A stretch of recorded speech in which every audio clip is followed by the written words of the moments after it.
तो श्री सीताराम जी भगवान के चरणों में मेरा प्रेम हो जाए। देखो परमात्मा तो शब्दातीत है, कालातीत है, वो काल से परे है, बियॉन्ड द टाइम है, बियॉन्ड द वर्ड्स है। उनको शब्दों में नहीं बांधा रह सकता। लेकिन परमात्मा को जानने के लिए शब्द के अलावा कोई माध्यम भी नहीं है। भले ही वो शब्दातीत है, शब्द से परे है, लेकिन जानने के लिए शब्द का सहारा लेना ही पड़ेगा, शब्द का आश्रय लेना पड़ेगा, कोई माध्यम नहीं है।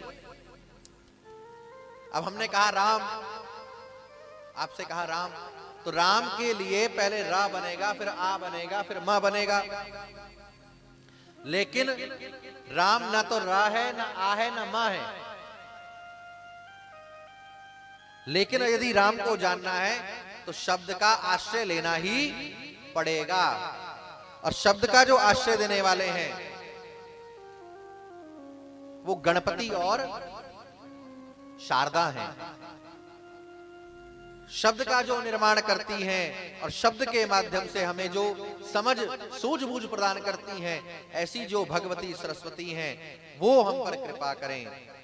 और उपनिषदों में भी कहा गया है कि जो ईश्वर है वो शब्द ब्रह्म है, शब्द ब्रह्म स्वरूप है। शब्द तो हमें मिले, और शब्द को मिलने के बाद में उसको जानने की, उसको समझने की शक्ति ना हो तो शब्दों का भी कोई अर्थ नहीं रह जाता। इसलिए गणपति जी और भगवती शारदा के चरणों में वंदन किया, प्रणाम किया।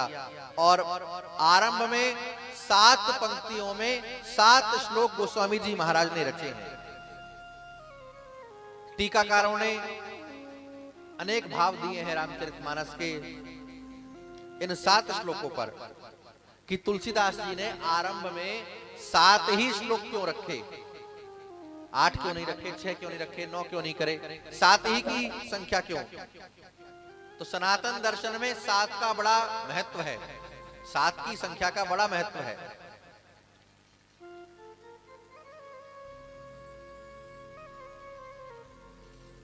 सात दिन होते हैं, दिनों की संख्या 7 है। इन्हीं 7 दिनों में जन्म होना है, इन्हीं 7 दिनों में मृत्यु होनी है। जो भी कर्म है, चाहे वो पाप है चाहे पुण्य है, इन्हीं 7 दिनों में होने हैं। और हमारे जीवन में 7 समूह हैं।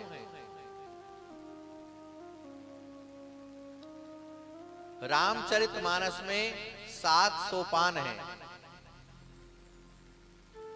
आप लोग पाठ करते होंगे तो हर सोपान के विराम पर गोस्वामी जी ने लिखा है, इति श्रीमद रामचरितमानसे सकल कलि कलुष विध्वंसने पंचम सोपान। सोपान 7 सोपान है मानस जी में।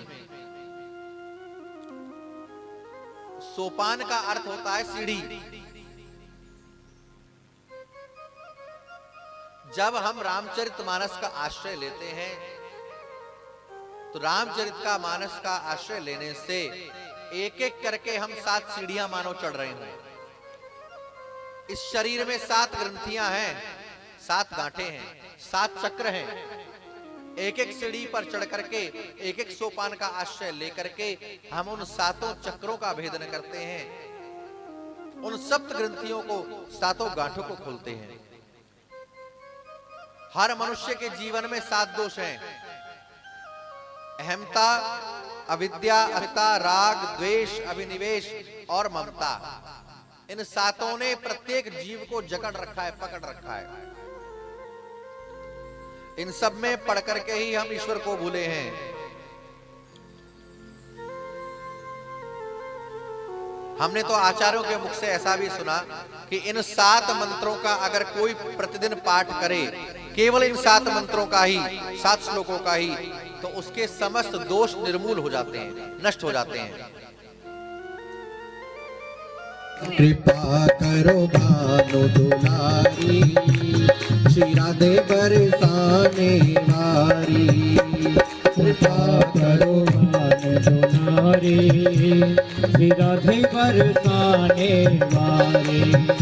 मेरी करुणामयी सरकार